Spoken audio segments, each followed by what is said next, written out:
Good afternoon. It is Monday, June 6th, and you are listening to CU Progressive News, which will air on Mondays during the WEFT Extended Courier from 6 to 7 p.m.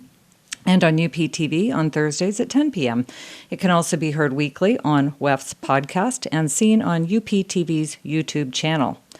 Are you interested in progressive local news? You can be part of this effort in large or small ways. Please make your donation at weft.org and indicate that it is for increased public affairs and progressive news coverage, or email weft90.1@gmail.com to get involved. If you have 30 minutes or more to give per week in any capacity, such as social media or learning to be a reporter or just suggesting news stories, we're laying the groundwork to emulate other successful community radio stations that most often have daily local news programming. The CU Progressive News will integrate a progressive calendar and investigative journalism with a bent toward local progressive social justice and political matters. We're affiliated with and indebted to the Public Eye, which is a program of the Urbana-Champaign Independent Media Center, and the Public Eye is a local online and print newspaper and will be a primary source of news stories. We're also indebted to WEFT and its members, donors, and board of directors for providing the infrastructure, and who for 35 years have provided the infrastructure for public affairs programming in Champaign-Urbana. You are listening to WEFT Champaign 90.1 FM, streaming online at weft.org. The views and opinions expressed here today are those of the speakers and do not necessarily represent those of WEFT, its board of directors, associates, station manager, or Prairie Air Incorporated. All right, so I'm Sandra Ahten, and my studio guest today includes Cindy Shephard with Faith in Place, and later on in the hour we're going to have Jay Rosenstein, who is going to be updating us on, can you believe it or not, it's been 10 years since the chief was retired. But is it a dead issue, or what is the state of mascots and how they are still really influencing both Champaign-Urbana, the people who live here, the Native Americans who are affected by them here and across the country. We're going to be talking about that. All right, I wanted to give you some announcements first. Wanted to let you know that GROW in Illinois is partnering with Over the Edge to raise awareness about mental health and recovery. On Saturday, August 20th at the Eden Support Living Building located at 222 North State Street in Champaign. Don't miss out on this experience to rappel 8 stories down from the Eden Supportive Living Building in downtown Champaign to raise awareness for mental health and recovery. There are just a few spots left, and registration is available now at growinamerica.org/Over the Edge 2016 with that's complicated. growinamerica.org.over-the-edge-2016. I'm going to give you a phone number for that later in the hour. I have one in the office, and I'll be able to give that to you. Actually, if you're interested in that, that's rappelling down the side of a building to raise awareness and money for mental health issues in Champaign. If you're kind of the daring type and like the idea of rappelling down the side of a building, you should get involved in this. It's going to be quite the occasion, as the streets in downtown Champaign will be shut off. That's right by Westside Park, and they're going to be rappelling down the side of the building, and you can help raise awareness and money. If you're interested, go to our website, weft.org, and click on Public Affairs Programming, and you'll find a link to this show, and I will have it there for you. All right. Folk and Roots Friday has returned for the summer to the Lake House in Crystal Lake Park, 206 West Park Street in Urbana. You really want to give some support to the Folk and Roots festivals. They started this grassroots festival, just volunteers, all volunteer-operated Folk and Roots Festival that brings a lot of people to Champaign-Urbana, to Urbana specifically, and they're doing this effort over the summer in preparation for the Folk and Roots Festival that happens in the fall, and you get to hear local performers in the Americana Folks Roots genre for free. It's co-sponsored by the CU Folk and Roots Festival. Call 367-1544 for more information. Well, in the news this week is a story about homelessness in Champaign-Urbana. Community Elements, a local mental health agency that is largely funded by grants and Medicaid payments, runs the local men's shelter called the Time Center. In addition to a homeless shelter, it runs a transitional housing program that is more than just beds and a meal. It has programming to help transition to independent living. Those 20 beds in that program are all that will be left after the closing of their Level 1 facility. The Salvation Army Men's Shelter closed down in March. In addition, Roundhouse, which is also ran by Community Elements, is a house for runaway and homeless youth, and it's scheduled to be closed on June 10th. Well, this is not all, as you might expect, just due to state budget crisis, but also to federal grants through the Housing and Urban Development, HUD, that are also drying up for transitional housing, with preference giving to permanent housing instead of transitional housing, which is what shelters are referred to. Courage Connection, which is an agency serving homeless women and victims of domestic violence, is losing $86,000 in federal grant, which is about 7% of its $1.2 million operational budget. So this is devastating news that the men's shelter is closing. I remember when it used to be at McKinley Center down on campus, and it was just started in this church in this basement, and finally, the city and the state got together and started. They got grants, and they built the Time Center in downtown Champaign, close to downtown Champaign. I don't have all the statistics on how many people it serves, but it's full every night. I think they have 30 plus beds. They serve this meal every day to anyone who walks in who's hungry. Is served a meal. That's closing, is in addition to these other services that are closing. But I talked to Miss Griffiths of the Courage Connection about why. Isak is her name, first name. Her first name was escaping me for a minute. But I asked her about why the HUD grants were drying up. At the same time, I wondered if it had to do with the state grants or not. And so I talked to her about this today, and I'm going to play you a recording of our conversation now. And I can't really speak to what we're going to do because of the loss of federal funding yet. Again, because we feel like what we do is really critical, and we don't just want to put women, especially women with kids, out on the streets simply because the federal government doesn't understand that the services that not only that we provide, but transitional housing across the state and around the nation are getting cut. Okay, so can you explain, Isak, why transitional housing is getting cut? I don't think HUD is reducing their housing benefits in general, but they're saying permanent housing is more preferable somehow. And can you explain the difference between the two? Sure. Essentially, about 20 years ago, HUD started funding in housing first options, which means if someone is homeless, simply making sure they have a place to live, potentially long term. And most of that funding went to more urban areas where HUD really focused on building the infrastructure for housing for people who are homeless. Mm-hmm. And communities like Champaign, Urbana, we don't have that population size. We didn't get that level of investment from HUD a long time ago as a community. And recently HUD did a survey that basically went to people who are homeless and said, so which would you prefer? Would you like free rent for the rest of your life?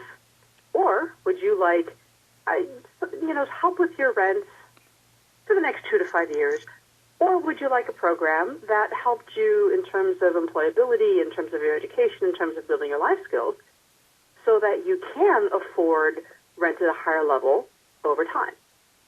Shockingly, people said, well, if you're going to give me a choice, I'll take free rent for the rest of my life, thank you. Mm-hmm. And if I can't have that, then I'll take rental support for 2 to 5 years. And if I can't have that, then sure, I'll go to a program that helps me rebuild life skills. Uh-huh. And HUD spent a fortune on this. And unfortunately, HUD came back and said, well, since people want housing and they're not jumping up and down for essentially transitional housing, so programmatic with programs, okay, housing, mm-hmm. They said, well, then we shouldn't fund transitional housing anymore. We should just, if people are homeless, we should make sure they have a place to live. And there's several impacts. One, that means across the nation, HUD is cutting funding for the kinds of programs that work with people who are homeless to actually build the educational, social, economic, and job skills that help them sustain their lives on their own and become more greater contributing members of the community. So HUD is cutting that support across the nation, which is just horrifying. Yes. And more recent research is showing that, yes, if you give someone a place to live for an indefinite period of time, over the short term, over the next year or two, they're not returning immediately to homelessness because they have a place to live. Right. But if they're not building those educational skills, the employability skills, the economic skills in terms of spending and right. saving and budgeting, then over time, of course, they return to homelessness, and they return to homelessness because they're not building the skills to get out of that cycle. Can you say anything to conclude? Can you say anything that the community can do for this situation right now? What do you want to say to the community?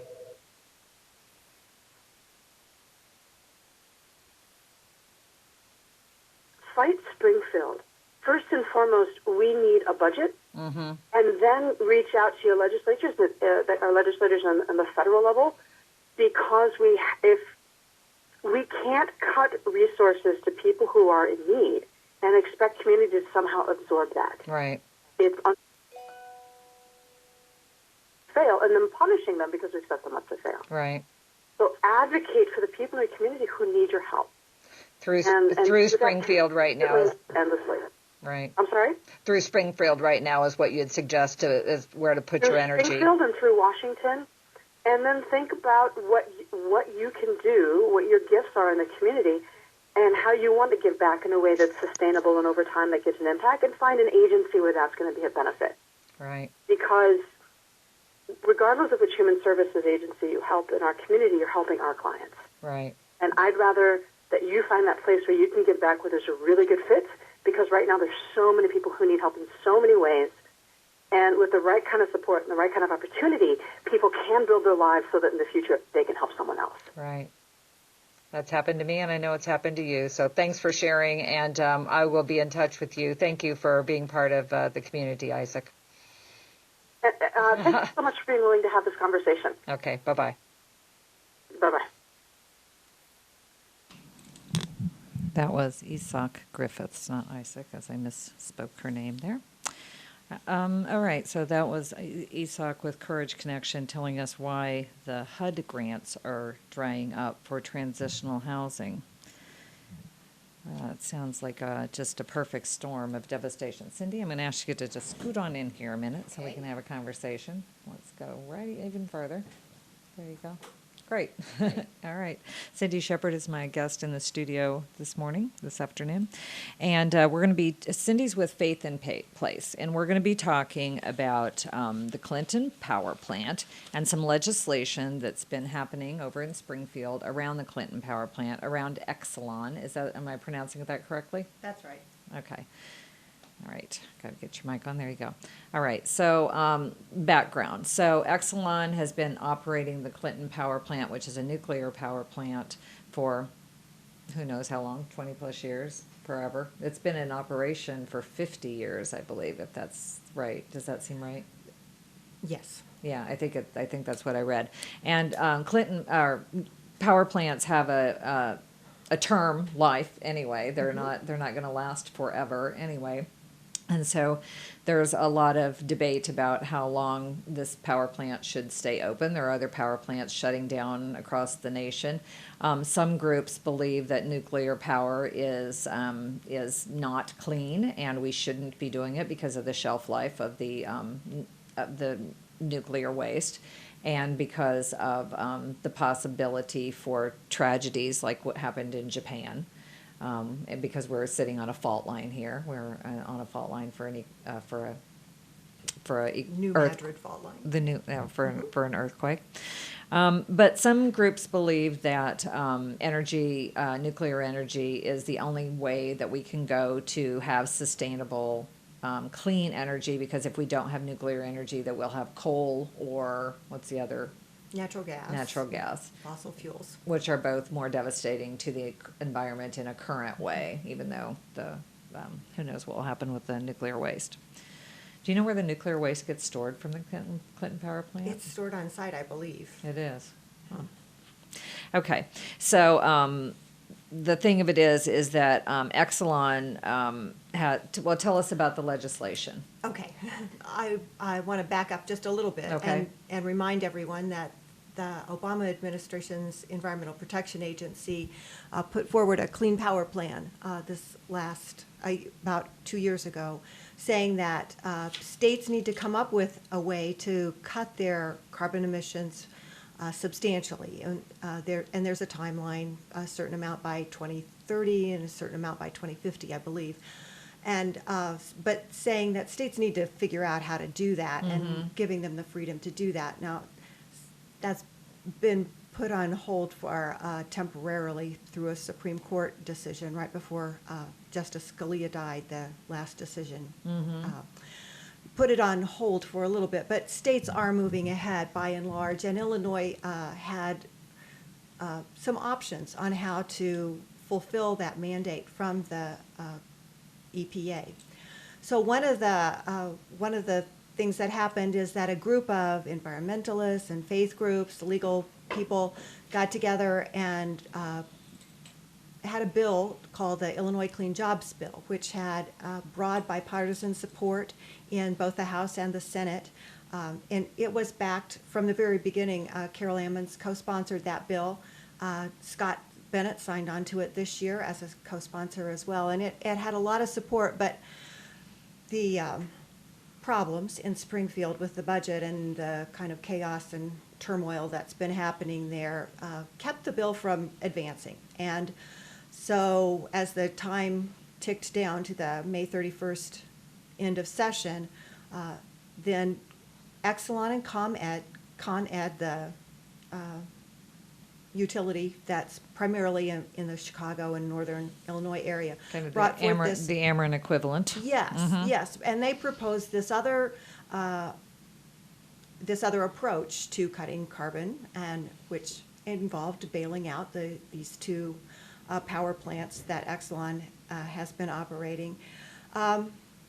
So the deadline passed anyway. I mean, the session ended, and neither one of those energy bills were passed.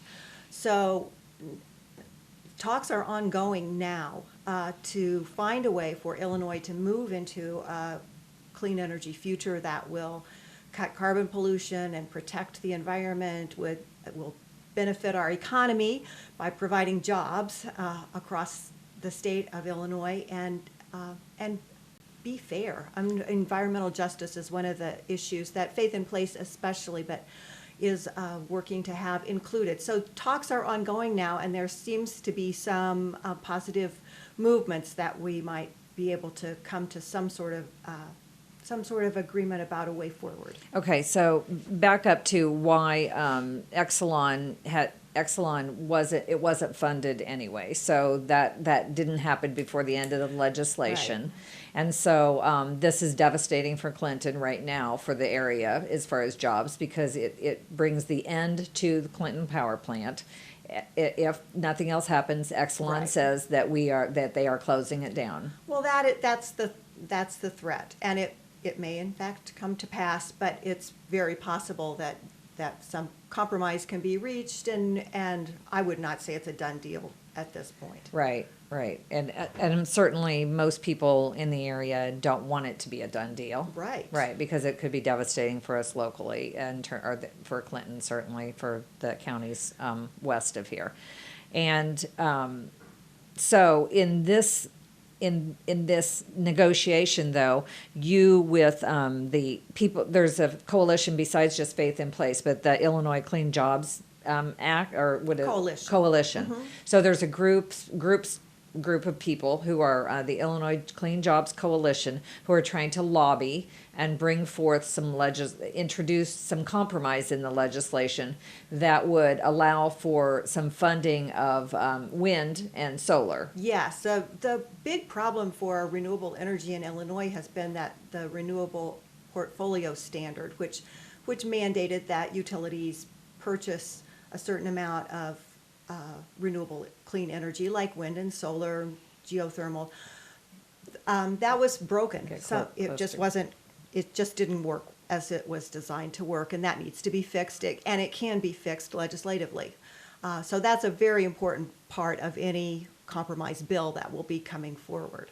Well, what kind of compromise? So tell us how. Like, what are the ideas? The idea is that the best way to cut carbon is to not use energy. Uh-huh. So energy efficiency is just a really important part of the plan that gets put together, and the Exelon Con Med bill had a big pot of money set aside for energy efficiency, which we liked. Uh-huh. That would be great. But it undercut solar in important ways, and we don't want that to happen. We have a good chance to have a lot of good jobs for people across the state, especially in environmentally and economically challenged communities that have traditionally paid the price for our environmental problems. Our plants are often located in communities of color or communities where they don't have economic advantages and political power. So, Right. Well, it's what drives people to have coal in their communities. And it's very difficult to get rid of that. And so asthma rates in those communities are higher. Overall health is lower. It's just not right that a particular community of people should have to bear the burden for the whole society's benefit. Mm-hmm.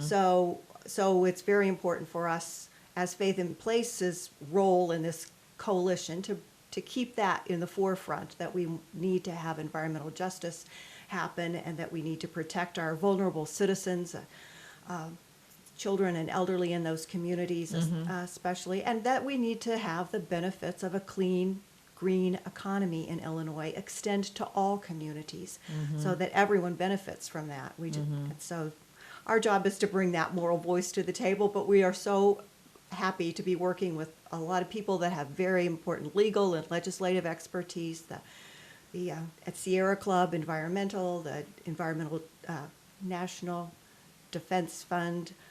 They're all part of the clean, all part of that Illinois coalition. Clean Job Coalition. And so the Energy Foundation can tell us about how to structure legislation and help our legislators make sure that the bill turns out to be a good bill down the road. So. And what's it like for working you? with everyone. What is it like for you learning how the sausage is made in Springfield? It's kind of exciting, to tell you the truth. It's very interesting, and it's almost, although you say making sausage is a distasteful process, what I've learned is that how important people's voices are, and the constituents who are bringing their concerns to legislators get a hearing, which I think is pretty wonderful. Right. Well, it actually kind of can piggyback on what Isak said at the end of her recording there with us, that what you can do is be an active community member and to contact your legislators.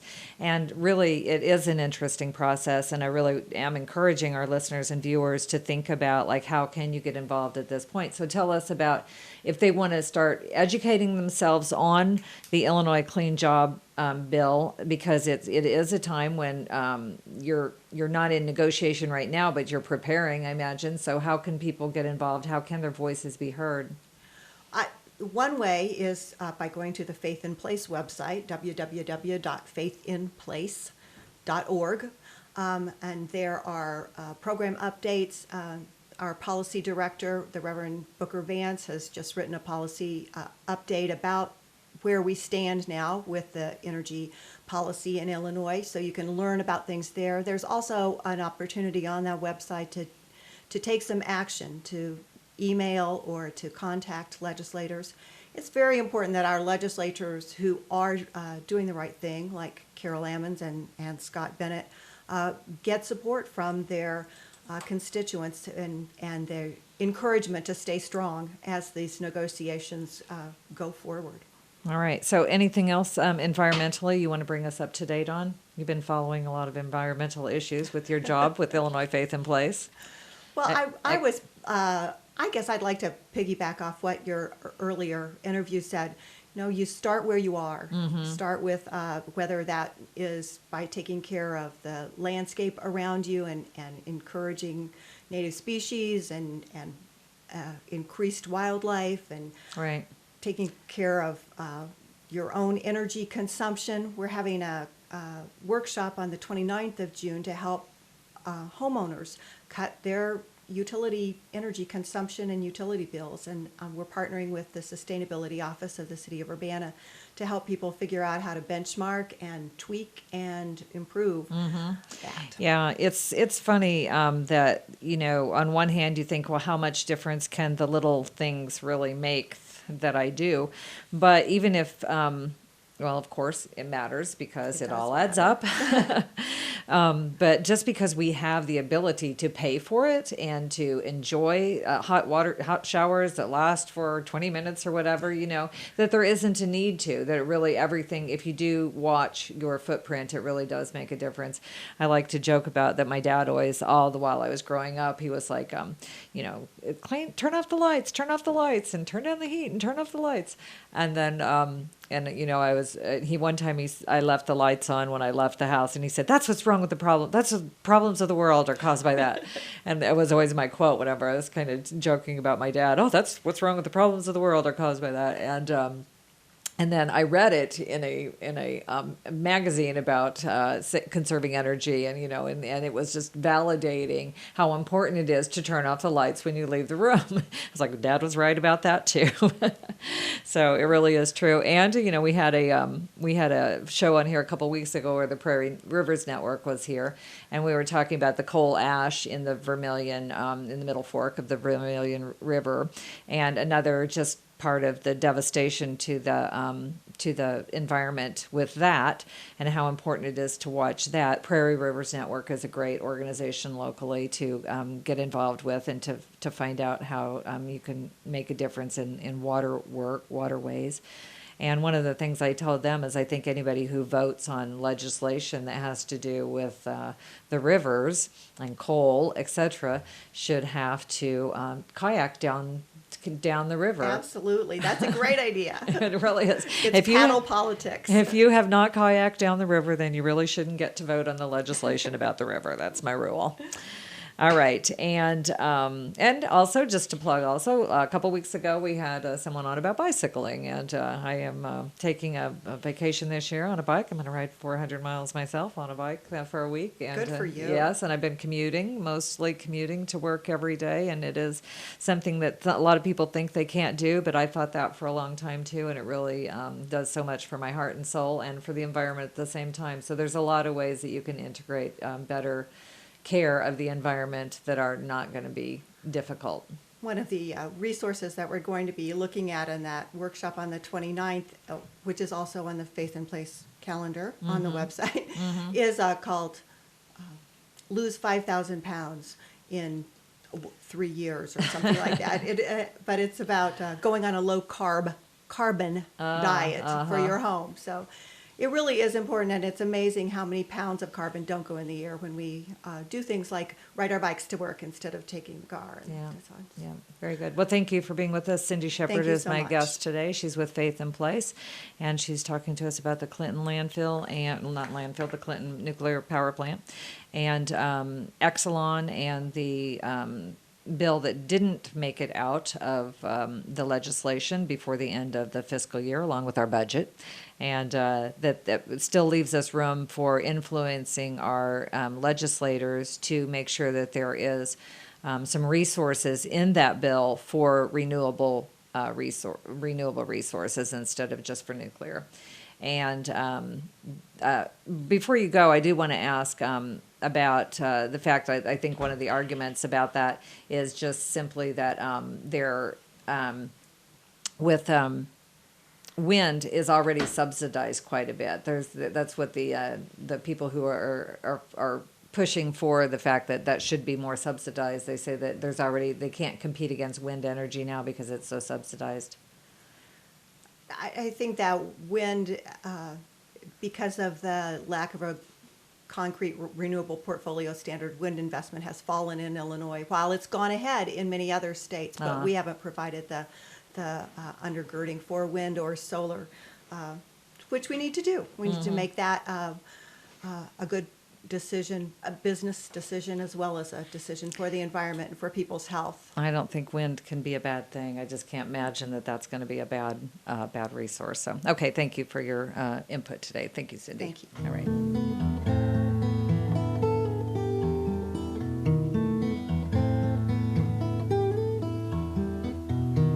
All right, some nice transition music there by Mr. Kevin Elliott, who's got a new CD out.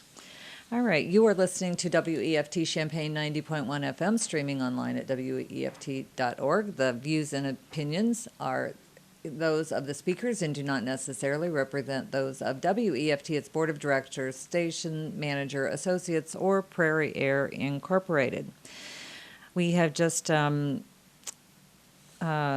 talking to Cindy Shephard of Faith in Place, and we're going to transition in a minute to talking to Jay Rosenstein about the chief issue, which, believe it or not, has been the chief has been retired for 10 years. And what are the reverberations of that in our community, and how is that playing out with the rest of the mascot issues, the racial mascot issues in the nation? First, I wanted to tell you that we have learned recently of the passing of a good friend of WEFT and of the Urbana community, and wanted to share the news with you. Lee Petrie Springer, through her business National Fish Therapeutic Massage, was an underwriter for WEFT, and her husband Greg hosted a weekly Friday movie review with Chuck and Buddy. Many of you will remember. Lee was born March 15th, 1947 in Chicago. And she died Sunday morning, June 5th, near her loving family, including husband Greg, sons Eric, Ernie, Miles, and her twin sister Lynn, and her niece Erica. Lee studied at North Park College, University of Chicago, U of I Chicago, and the Chicago School of Massage Therapy. Lee walked many miles daily, taking her dog Honey to Crystal Lake and going to swim with friends. She enjoyed making traditional Polish food. She nurtured a wooded yard, a lush, verdant garden, and both wild and domestic animals in the home she and Greg have lived in since 1984. The backyard was often a focal point for the neighborhood, and many children grew up enjoying and learning from the play and creative activities hosted by Lee. Her lifelong sense of fairness and social justice was shown by her ready participation in activities for racial and gender equality and in opposition to war. Lee, Greg, and the children traveled to participate in protest and service actions in Washington and the Yucatan.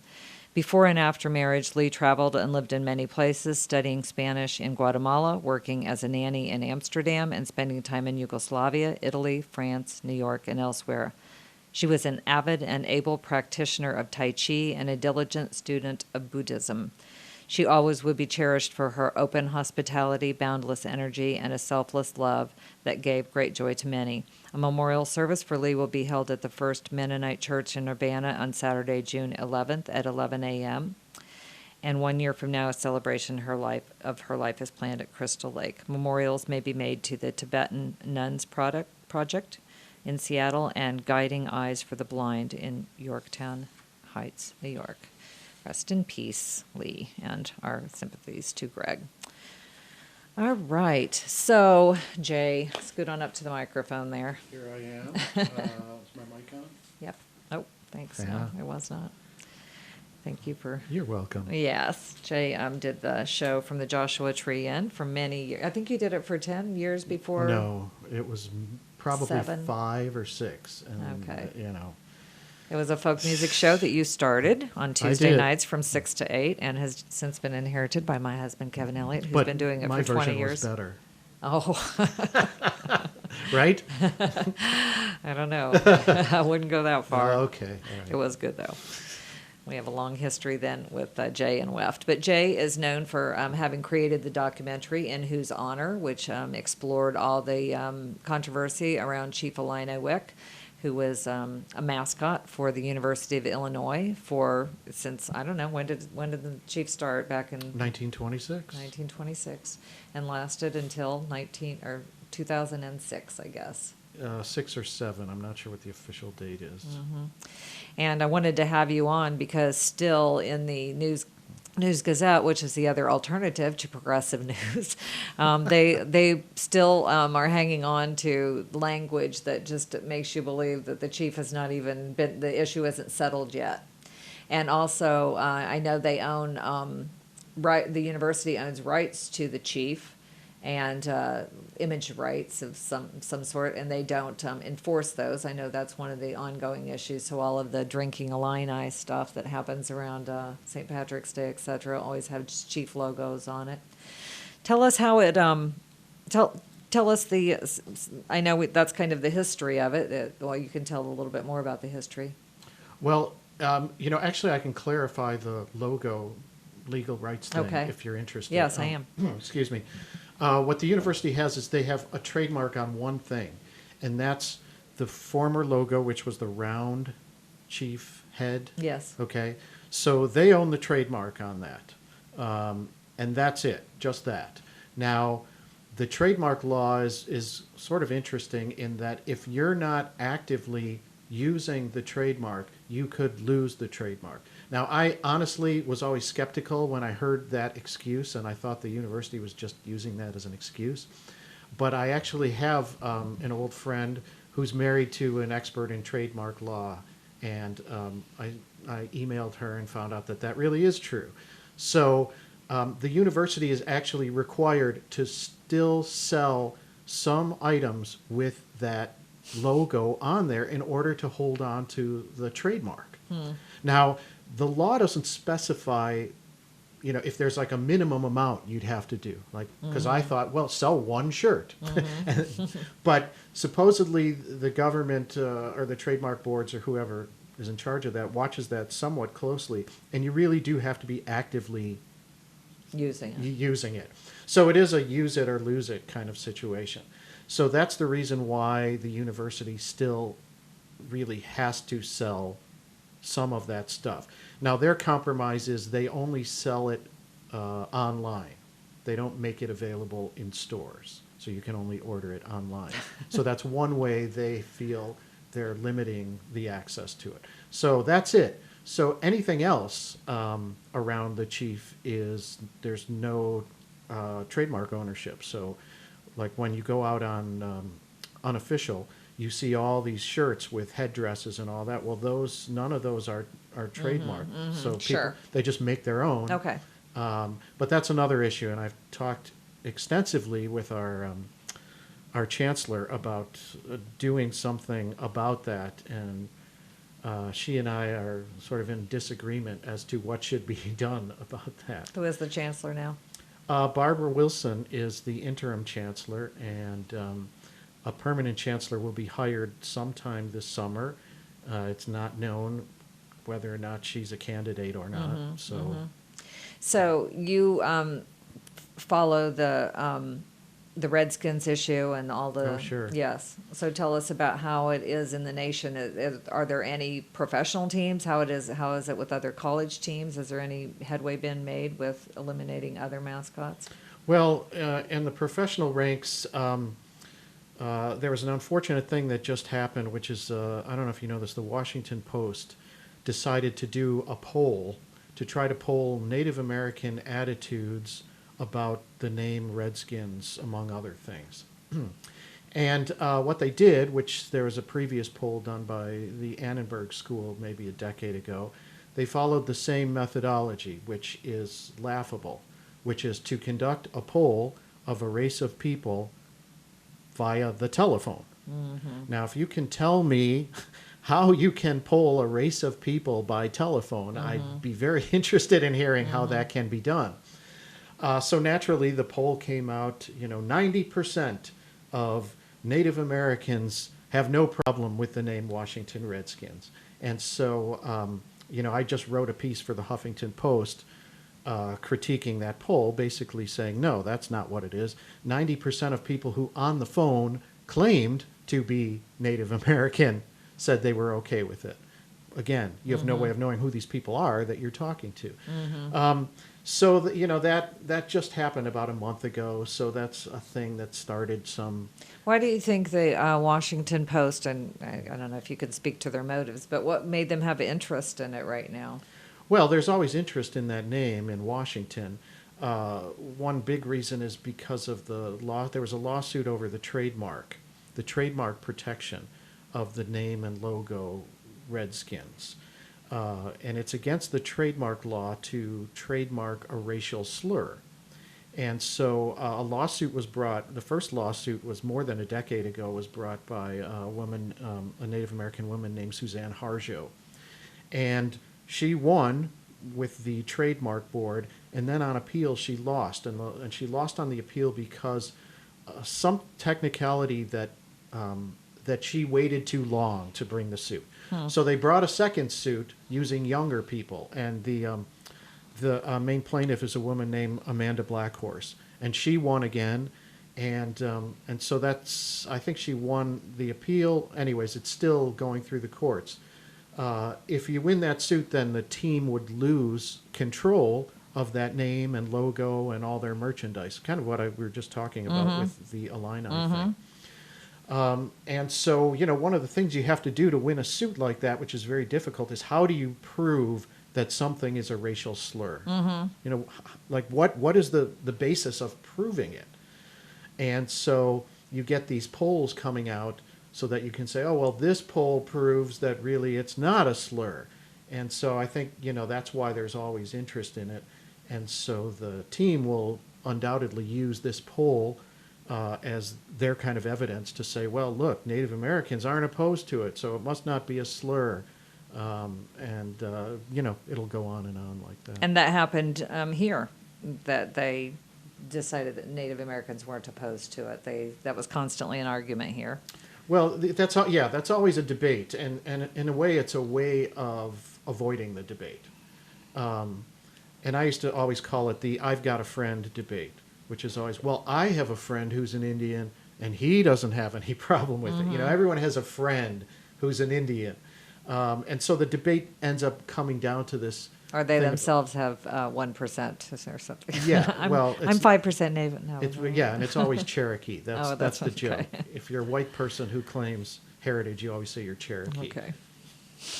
So anyways, yes, so that becomes a debate all the time. And I think it's a way of kind of deflecting the real issues, which is, to debate, well, do Indians, are they really opposed to it? Are they not? And that's gone on for years and years. But right now, you have all these resolutions out by the leadership of the largest tribes in the country. And that stuff you can't question. This is what I brought up in my Washington Post column. Those people can prove their ancestry, and they can prove that they are, in fact, Native people, unlike these anonymous people that pick up a telephone. So, you have these resolutions from the 5 civilized tribes, Cherokee, the Oklahoma Seminoles, the Choctaw, I forget what the other 2 are. But these are the chiefs that represent about 500,000 Native American people. They've had multiple resolutions against both mascots and the name Redskins, etc. And again, that stuff is credible. These are people who are elected by their tribes to represent the tribes. So, their affiliation is sort of beyond criticism. And, so to me, there's so many of those things that that it's a dead issue. And then to say, well, this guy here who is, says his great-grandmother was a Cherokee princess and he grew up in Naperville, Illinois, and he's not opposed to it, is a way of, again, I think, avoiding the reality, which is, the reality is that an overwhelming number of Native American people are against this, and most importantly, that number grows year after year after year. That's one thing that has changed dramatically. In the time since I made In Whose Honor, which is now coming up on 20 years, I can tell you without a doubt that the number of Native American people who have learned about this issue and then come out against it has grown substantially. And it's only going in one direction, and it will only continue to go in one And what do you attribute that to? Well, you have to remember that a lot of Native people live in areas that are extremely isolated and don't follow sports. Amanda Blackhorse, who's the lead plaintiff on the last Redskins suit, I was able to interview her. She grew up on the Navajo Nation in Arizona. She grew up in a house with no electricity and no running water. So No telephone. right, exactly. So, an issue about a mascot at a football stadium in Washington D.C. or a college Yes. mascot at Illinois, Right. just doesn't rise to any sort of level of consciousness. Right. So, a lot of that has to do with a lot of Native people just not even being aware of this thing even existing, and then when they're aware of it existing, not knowing much about what goes on around it. And so you have Native people, for instance, who have come to Illinois, gone to school here, seen what happens, then return to their communities and explain to their communities what all the stuff is that goes on around it. It's not just the mascot, it's name. everything else. So what do you, lots to think about there, really, with regard to the pervasiveness of it, but yet that it's, I guess, growing in distaste among Native Americans, while at the same time, it seems like it's not. I mean, it's so prevalent. It is so prevalent at high school level and every level, college level, and professional sports. It just seems amazing to me that in this day and age that it is still so prevalent. But again, I think it is what you said in part is that it's not that it isn't harmful, but it's that Native Americans have so much on their plate to deal with. Right. And so how can they make that rise to the level? And that's why it really is up to activists and other people to bring it to the attention. So even while people, want to know what is your beef with it? What is Exactly. I'm sure. And I remember, Stephen Kaufman, who's put his neck on the line to try to be vocal about it in this town, has taken a lot of heat for it, and that's why. Sure. Why is it your issue?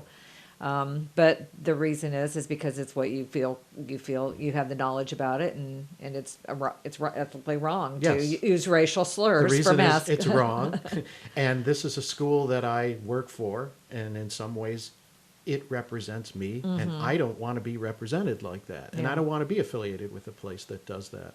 And I'm sure Stephen Kaufman feels and felt the same way. People love this is another technique for trying to avoid talking about the real issue, is to make that comment like, oh, well, aren't there more important things to do? Just- Yes, it is often. Yeah, and that's done on every issue. And what Yes. that's meant to do is to try to stop you from doing this thing. And for years, I was trying to debate how to answer that. And now I've come to the conclusion, the way I answer that is I say, no, there is nothing more important. This is the most important thing that I can be doing.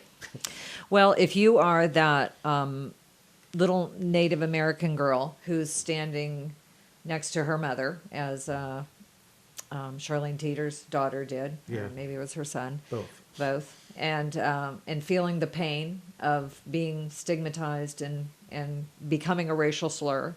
And also, the other part of it for me was just when I was trying to explain it to children in my life, and just having to explain to them that Indians aren't dead, just that Right. basic, like that they just have that all, that, Sure. so that there's real Native Americans that are affected by this, children who have a hard time going to school because you think bullying's bad, Right. so Right. if bullying is bad, then racial, profiling mascots is bad, so.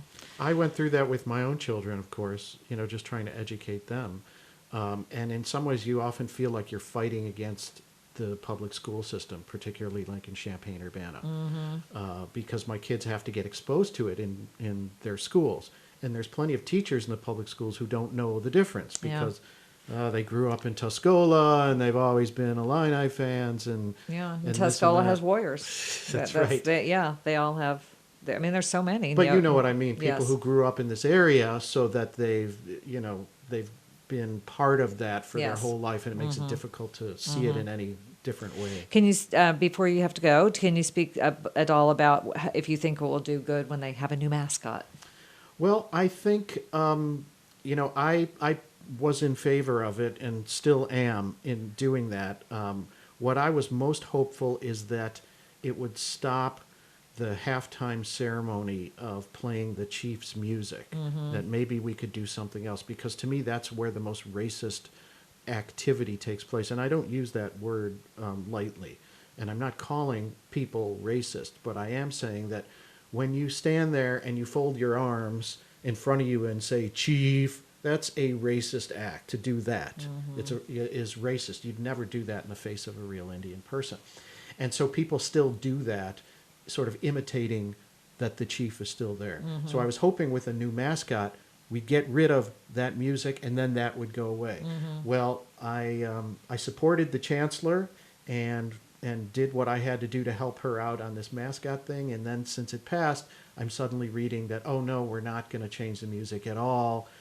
So I feel maybe a little bit stabbed in the back, so to speak, maybe not that strongly. So anyways, I think the new mascot will definitely help. It'll push it a little bit further away.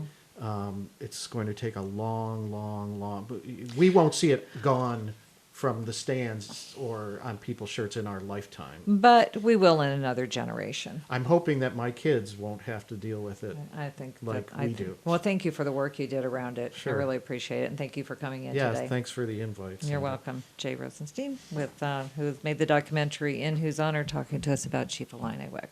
All right, got a few announcements. It's 6:53, and we'll be wrapping up here soon. You are listening to CU Progressive News, which is let's get my sheets here. I should know what we are.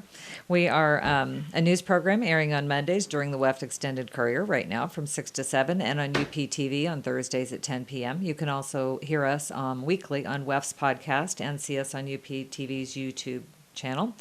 If you're interested in progressive local news, you can be part of this effort in large and small ways. Just make a donation if you can at wef.org and indicate that it's for increased public affairs and progressive news coverage. Or email weft90.1@gmail.com to get involved if you have 30 minutes or more to give in a week.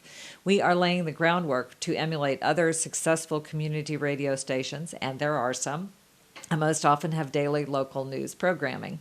CU Progressive News will integrate a progressive calendar and investigative journalism with a bent toward local progressive social justice and political matters, just as we have tonight. We're affiliated with and indebted to the Public Eye, which is a program of the Urbana-Champaign Independent Media Center. The Public Eye is a local online and print newspaper and will be one of our primary sources of news stories. We're indebted to WEFT and its members, donors, boards of directors for providing the infrastructure, and who for 35 years have provided the infrastructure for public affairs programming in Champaign-Urbana. Wanted to make an announcement that Robert Naiman is asking you to please consider serving as a Champaign County election judge. You get paid $200 for your time and service. You have to attend a 4-hour training conducted by the county clerk. The $200 is intended to compensate you for both your service on Election Day and for the time spent attending the training. There's a preference for people serving in their own precinct, but not all election judges in a precinct are necessarily from that precinct. As an election judge, you get to help protect the rights of eligible voters and help them cast their ballots and assist them in doing so. To be eligible to serve, you have to be a Democrat or a Republican, as those terms are understood by Illinois election law. If you voted for a Democratic presidential candidate, i.e. Bernie Sanders or Hillary Clinton in the March Illinois primary, then for the purpose of Illinois election law, you are considered a Democrat. If you think this is something that you might be willing and able to do, he asks that you drop him a line, and his email is his last name, Naiman, Naiman, .uiuc@gmail.com. So once again, if you're interested in being an election judge, email Bob Naiman, that's NAIMAN.uiuc@gmail.com. This has been CU Progressive News for 6/6/16.